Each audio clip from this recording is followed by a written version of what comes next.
검찰이 서욱 전 국방장관에 대해서 구속영장을 청구했습니다. 이재명 대표의 선거법 위반 사건의 재판도 시작된 가운데 오늘 국회에서는 민주당 양곡관리법 단독 처리를 예고한 상황입니다. 박성준 대변인 연결해서 관련 이야기 나눠보겠습니다. 대변인님. 네, 안녕하세요. 박성준입니다. 네, 안녕하십니까. 수사 상황 얘기부터 질문을 좀 드리겠습니다. 검찰이 서욱 전 장관 또 김홍희 전 해양청장 구속영장을 청구했는데요. 이게 지금 감사원 결과 공개되고 수사 요청한 지 한 4일 만에 이렇게 전격적으로 일어났거든요. 민주당 이걸 어떤 신호로 받아들이는 겁니까? 이렇게 되는 거죠. 이제 감사원의 이제 감사 결과에 이제 호응하듯 지금 말씀드린 것처럼 이제 검찰이 바로 이제 구속영장을 청구했다라는 것은 감사원과 검찰이 실질적으로 한 몸통이 돼서 서욱 장관, 김홍희 전 청장에게 이 구속영장을 청구하는 것 자체가 이제 하나의 정치 보복의 큰 흐름에서 이루어진 것이다. 이렇게 이제 해석을 하고 있는 것이죠. 그 서욱 장관이라든가 뭐 김홍희 청장 같은 경우는 현직도 아니고 자연인 신분 아니겠습니까? 뭐 증거 인멸도 없고 도주할 우려도 없는데 검찰이 영장 청구를 했다는 것은 덮어놓고 구속해서 망신 주겠다 이러한 것으로 해석되고 있습니다. 이 소식이 어제 서울중앙지검 법사위 국감 중에 이제 전해졌는데 송경호 중앙지검장은 또 문재인 전 대통령 수사 가능성에 대해서 가정에는 답변하지 않는다 이렇게 얘기를 하고 있더라고요. 앞으로 수사 방향은 어떻게 전개될 걸로 보고 있나요? 뭐 중앙지검장이 그렇게 얘기했다고 하지만 이제 전체 흐름을 좀 볼 때는 문재인 전 대통령에 대한 수사도 마지막까지 고려하는 카드가 아니겠느냐 이렇게 읽혀지는데요. 지금 흐름을 보면 윤석열 정권이 전 정부를 향해서 먼지 털듯 또 이제부터 정치 탄압 수사를 좀 진행하고 있는 거 아니겠습니까? 그렇기 때문에 문재인 전 대통령에 대한 수사 가능성도 있지 않겠나 이렇게 보여지고요. 지금 윤석열 정권의 이제 국정 운영은 좀 보면 국정 운영이라는 게 현재의 문제를 진단하고 미래를 준비하는 거 아니겠습니까? 그렇게 하기 위해서는 정말 실력이 있어야 되는 건데 지금 국제적인 정치적으로 경제적으로 상당히 어려운 파고가 좀 밀려드는데 지금 전체적인 국정 운영은 이런 국민의 삶의 문제가 아닌 전 정권에 대한 수사로만 가고 있지 않습니까? 수사 정권으로 좀 가고 있다는 것이죠. 국정 운영보다는 수사 이 말인데 감사원하고 지금 검찰이 뭐 연결됐다 이렇게 비슷하게 말씀을 하셨는데 어제 감사원 보도자료 보니까 정치 감사나 정치 보복 이거는 근거 없는 비방이다. 정말 실제 진실을 밝히겠다 이렇게 입장을 밝혔더라고요. 근데 지금 보면 일정한 메커니즘이 좀 작동하고 있는 것 같아요. 메커니즘이요? 그러니까 이제 감사원이 감사를 진행하고 또 결과가 나오면 또 검찰이 바로 수사하고 이런 움직임이 있고 또 감사원에서 일정한 내용을 또 언론에 흘려주고 이렇게 이제 메커니즘이 작동하는 모습인데 감사원이 지금 이제 검찰 하부기관처럼 운영하고 있는 거 아니냐 이렇게 읽혀지는 거란 말이죠. 그러니까 감사원의 가장 중요한 기능 중에 하나가 정책 독립성과 중립성인데 지금 움직임을 볼 때는 검찰의 하부기관처럼 움직이기 때문에 정책 중립성과 그 독립성을 상당히 훼손하고 있다 이렇게 보고 있습니다. 감사원 또 보도 자료 보면 뭐 수사 요청이나 보도 자료 배포 이게 감사원장 결재 사항이기 때문에 의결 거치지 않는다. 그리고 군 주요 첩보가 누설됐다. 이것도 거짓이다. 이렇게 얘기를 하긴 하더라고요. 그것은 이제 그 감사원이 이러한 질타에 대한 반박 보도 자료라고 볼 수가 있는데 뭐냐면 서해 공무원 피격 사건과 관련해서 감사원이 감사위원회 의결을 거치지 않았다 이렇게 됐단 말이에요. 그러니까 이제 이 보도 자료가 나오고 있는 건데 그 헌법기관인 감사원이 표적 감사를 좀 하고 있고 법까지 어기는 행태를 좀 보이고 있단 말이에요. 그러니까 문제는 뭐냐면 감사가 끝나지도 않은 상황에서 또 확정되지 않은 감사 결과를 발표하고 또 절차적 과정에 대해서도 좀 위법한 내용을 좀 보고 있단 말이죠. 그러니까 실질적으로 감사원이 전 정권에 대한 감사를 진행하고 있다 이렇게 보여지는 것이죠. 알겠습니다. 자, 이재명 대표 재판 얘기도 좀 하겠습니다. 선거법 위반 관련해서 어제 첫 공판 준비기일이 열렸는데 제 자료가 1만 쪽입니다. 기록이. 그리고 이 대표가 없던 증인들이 이제 나타나기 시작했다. 이렇게 얘기를 하더라고요. 어떤 취지로 해석을 하면 됩니까? 그대로 읽으면 될 것 같아요. 이제 검찰이 제출한 기록이 이제 만쪽 한 책 20권 분량이라고 하는 것은 이렇게 해석이 되는 거죠. 물증은 없고 음. 지금 진술에만 의존하고 있다. 네. 그러니까 증언이 의존하고 있는 거죠. 또 없던 증언이 나왔다는 것 자체가 지금 이재명 대표 얘기처럼 조작 수사의 가능성도 있는 것이죠. 그것을 이제 문제를 지적하는 거고, 네. 지금 없던 진술이 나왔다는 건 뭐냐면 윤석열 정부 들어서서 갑자기 나타나고 있는 거거든요. 이 진술들이. 예. 그러니까 수사를 계속하면서 새로운 물증을 확보하는 것은 있을 수 있단 말이죠. 왜 그러냐면 수사라는 것은 물증 확보 아니겠습니까? 그렇기 때문에 압수수색도 하고 그러는 건데 지금 물증이나 이런 게 나오는 게 아니고 진술을 확보했다라는 거거든요. 지금요. 네. 그러면 이 사건 자체가 몇 년 동안 수사했고 윤석열 정권 들어서서 한 5개월째 탈탈 털었는데 검찰이 물증 대신에 진술에만 의존하고 있다. 그러니까 이 20만 건 분량을 지금 20건 분량의 자료를 제출했다는 거예요. 그러니까 네. 기존 참고인이나 피의자가 과거와 다른 진술을 했다. 이렇게 읽혀지는 거거든요. 그것은 뭐냐면 진술이 바뀌었다. 지금 이제 당대표 말씀처럼 예. 없던 증언이 나타났다라는 거 그것은 조작 수사의 가능성도 있다. 이렇게 좀 읽혀지는 것이죠. 이 분량 자체를 보면요. 분량도 그렇고 네. 증언들이 그런 거 뭐 가능성이 있다. 나온 게 있나요? 지금도 저 앵커님 보면 몇 개월 동안 지금 몇 년 동안 탈탈 털었는데 나온 게 없으니까 피의자라든가 참고인 진술에 의존해서 이렇게 한 20건 분량의 기록이 나온 것이죠. 그렇군요. 예. 쌍방울 수사도 지금 전방위로 진행이 되고 있는데 수원지검장이 어제 국감에 나왔었는데요. 홍성욱 지검장이 정치보복 수사 아니다 이렇게 얘기를 하더라고요. 이건 어떤 입장이십니까?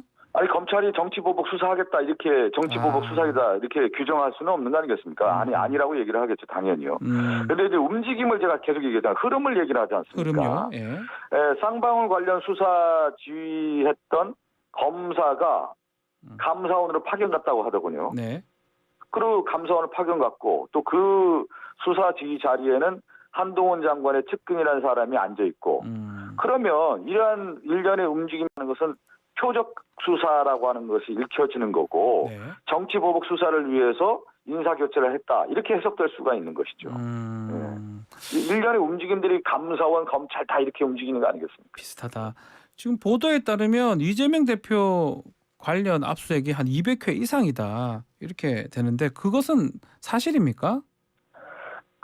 지금 지난 대선 이후 예. 이재명 대표 사건과 관련해서요 검찰과 경찰의 압수수색이 224차례나 있었다고 합니다. 224차례. 그러니까 지금 말씀드린 것처럼 탈탈 털고 이적도 잡았어요. 예. 그런데 이게 뭐 안 나오니까 또 털고 그랬다는 거 아니겠습니까? 네. 그런데 지금 본부장과 관련 대선 때 본부장 그러니까 대통령 본인 김건희 여사 장모와 관련된 의혹과 고발 사건에 대해서는 압수수색이 하나도 없었습니다. 0입니다. 0. 예. 그러니까 이 선택적 수사, 표적 수사가 이루어지고 있다라는 거고 한마디로 말해서 검찰이 이 김건희 여사라든가 본부장과 관련해서는 묻고 넘어가는 것이다. 이렇게 보여지는 것이죠.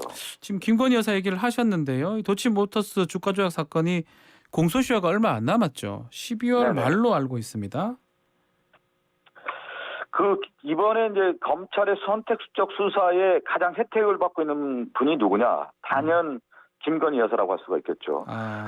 도이치모터스 주가 조작 사건은 지난 대선부터 지금까지 끊임없이 문제가 제기됐고 예. 언론 보도에서 나왔고 그 물증까지 다 나왔는데 검찰이 지금 얘기한 것처럼 압수수색 한 번 없이 그냥 묻고 넘어가는 거 아니겠습니까? 소환 조사도 하지 않았지 않았습니까? 검찰이 김건희 여사에 대해서 소환 조사했다는 소식을 저는 들어보지 못했습니다. 예. 그런 만큼 이 검찰의 수사에 대해서는 불공정하다라고 하는 인식이 저는 국민들이 갖고 있다고 봅니다. 검찰 수사에 대해서 이제 국민이 불신하는 만큼 민주당은 지난번에 얘기한 것처럼 특검을 추진해서라도 진실을 밝힐 필요가 있다라고 하는 말씀을 드리겠습니다. 특검 얘기도 있었고 국정조사 얘기도 있었는데 그냥 네. 앞으로 이제 특검을 다시 추진하는 겁니까? 민주당은? 민주당은 지금 이제 지금 얘기한 것처럼 네. 김건희 여사 관련된 부분, 특히 도이치모터 주가 조작 관련해서는 특검을 추진해야 된다는 입장인 것입니다. 이 당내에서는 좀 특검에 대해서 조심스러운 입장도 있는 것 같더라고요. 그래서 지난번 국감 전에는 얘기가 많이 나오다가 좀 수그러진 모양새긴 합니다. 지금 워낙 이제 국정감사 기간이고요. 여러 네. 이제 이슈들이 제기되고 있는 상황이고 지금 12월 말로 공소시효가 얼마 남지 않았지 않았습니까? 네네네. 그 상황을 좀 보고 있는 것 같고 또 하나는 저는 이제 민심이 이제 얼만큼 뒷받침하느냐에 따라서 특검의 추동력이 발휘될 수 있다고 보는 건데 국정감사 끝나고 저는 새로운 정국이 이어지면서 이 문제도 상당히 다시 부각될 거라고 봅니다. 국감 끝나면 본격적으로 예. 논의가 될 수가 있다 이 말씀이네요. 그렇죠. 예, 네, 예. 알겠습니다. 정책 얘기도 좀 여쭤보겠습니다. 오늘 양곡관리법 민주당 단독으로 처리를 하는 겁니까? 그 양곡관리법 같은 경우는 이제 쌀값 안정을 위해서 과잉 생산된 쌀을 의무적으로 매입하다 이런 안화 아니겠습니까? 예. 농민들의 생활 안정을 위해서 식량 주권을 위해서 가장 필요한 법이라고 할 수가 있는데 지금 여야 간에서도 충분한 토론이라든가 그동안에 언론에서도 많이 보도가 된 거 아니겠습니까? 모든 물가는 올랐는데 모든 가격은 다 올랐는데 쌀값만 지금 내려가 있단 말이에요. 네. 그러면서 농민들의 피해가 상당히 심각한 문제이기 때문에 이런 문제를 해결하기 위해서는 반드시 양곡관리법이 필요하다는 게 민주당의 입장이고요. 지금 여당이죠. 국민의힘이 반대를 계속 하고 있는데 이런 상황에서 국민의 불신만 높아지고 있는 상황이라고 좀 보고 있고요. 반드시 양곡관리법을 처리해야 된다는 것이 민주당의 입장입니다. 어제 정부 여당이 무슨 대안 4개 정도를 제시를 했다고 하던데 또 협의도 있었던 것 같은데 합의는 결국 안 된 것 같아요. 그 이유가 뭡니까? 지금 보면 국민의힘에 주장하는 내용하고 예. 민주당이 이제 제안한 내용 특히 이제 국민의힘이 절충안을 제시를 했는데 의견 접근이 좀 쉽지는 않았던 것 같아요. 그러니까 뭐냐면 예. 가장 중요한 것은 양곡관리법을 민주당은 추진해야 된다는 입장이고 네. 그 내용에 대해서 국민의힘은 반대를 하기 때문에 절충안 자체가 성립되기가 어려웠던 것 같습니다.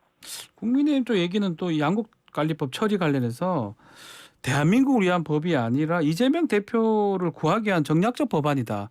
이렇게 비판을 하더라고요. 그 부분 어떻게 보십니까? 아니 그 쌀값 문제하고 이재명 대표 구하기하고 뭔 상관이 있습니까? 항상 보면 이제 국민의힘의 논리가 예. 어떤 문제가 있으면 이재명 대표 쪽으로 좀 우회 전략으로 쓰는 것이 이제 항상 그런 전략인데 쌀값 안정은 농민의 문제를 해결하고 식량 주권을 확보하는 차원에서의 문제인 것이지 왜 이 문제를 이재명 구하기라고 하는 것으로 매도하려고 하는 겁니까? 그 자체가 유감입니다.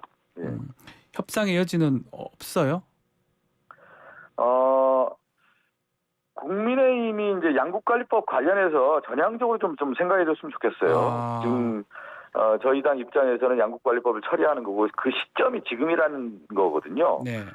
가장 어려운 시기에 민생 문제를 해결하는 차원에서의 양곡관리법 처리이기 때문에 여당이 국민의힘이 책임 있는 정당으로서 이 문제를 바라보고 접근해 줬으면 한다는 바람입니다.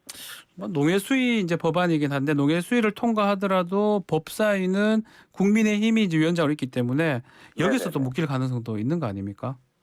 근데 이제 저도 법사위 활동을 했었거든요. 예. 이제 법안이 넘어오면 이제 법사위에서 이제 심의하고 또 이제 논의를 하게 되는 건데 만약에 법사위에서 60일 이내에 이 체계작구 심사가 마쳐지지 않으면요, 국회법에는 그러니까 상임위죠, 농해수위원장이 여야 간 간사라든가 여야 간사의 합의라든가 농해수위 제적위원 5분의 3 이상 찬성을 얻게 되면은 바로 국회의장에게 법안 본회의 부의를 할 수 있습니다. 요구를 할 수가 있습니다. 네. 그러니까 법사위에서 통과가 안 되더라도 농해수위원장의 여야 간사 간 합의라든가 또 제적위원 5분의 3 찬성이 있다고 하면은 본회의 부의할 수가 있기 때문에 아직 여지가 있다고 볼 수가 있습니다. 자, 다른 질문도 한번 드려보겠습니다. 어제 이재명 대표가 그 중소기업인가 간담회에서 납품 단가 연동제 문제를 얘기를 했던데 이게 좀 밀어붙이겠다라고 하면서 윤석열 대통령 이게 대선 공약이다 이렇게 강조를 하더라고요. 그 윤석열 대통령이 대선 후보 당시에 납품 단가 연동제를 대선 공약으로 제시를 했었는데 인수위 시절에 이제 연동제를 도입하지 않기로 입장을 내놨습니다. 그러니까 공약을 이제 폐기한 것이죠.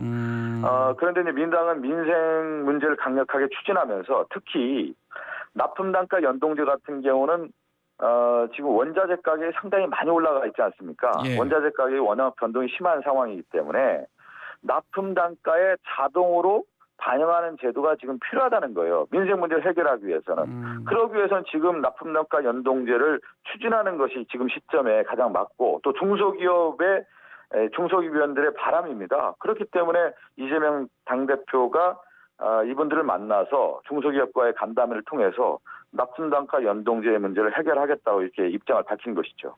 이 지금 말씀처럼 좀 야당의 대표라든지 윤석열 대통령 좀 만나서 뭔가 네. 민생이든 입법 논의가 좀 필요할 것 같은데 물밑에서는 전혀 이런 대화는 없는 겁니까? 지금 그렇게 상황이 녹록지 않은 것 같아요. 지금 여야의 문제가 여러 가지 이제 대치 상황이 지금 전개되고 있는데 예. 이 문제를 풀기 위해서는 저는 윤석열 대통령이 풀어야 된다고 봅니다. 실질적으로 민생 문제를 해결하기 위해서 대통령에 앞서서 나오는 모습이 나와야 되는 것이죠. 예. 그리고 이제 가장 큰 문제는 북한 문제라든가 미사일 문제, 또 핵실험에 대한 가능성에 대한 문제가 있고 특히 고환율 시대, 고금리 시대에 있어서의 민생 문제를 해결하기 위해서 윤석열 대통령이 어떻게 하겠는지 그 부분을 야당과 협의를 해야 되지 않겠습니까? 네. 알겠습니다. 야당 대표와 만나서 민생 입법 논의도 열어놔야 되는 건데 네. 그러한 것을 원천적으로 지금 어떻게 보면 여야 대치 상황을 만들어가는 것이 정부 여당의 모습이기 때문에 알겠습니다. 지난 난국을 좀 타개하기 위해서 좀 전향적으로 나와줬으면 한다는 바람입니다. 네, 오늘 말씀 여기까지 듣겠습니다. 감사합니다. 네네, 감사합니다. 박성준 더불어민주당 의원과 함께했습니다.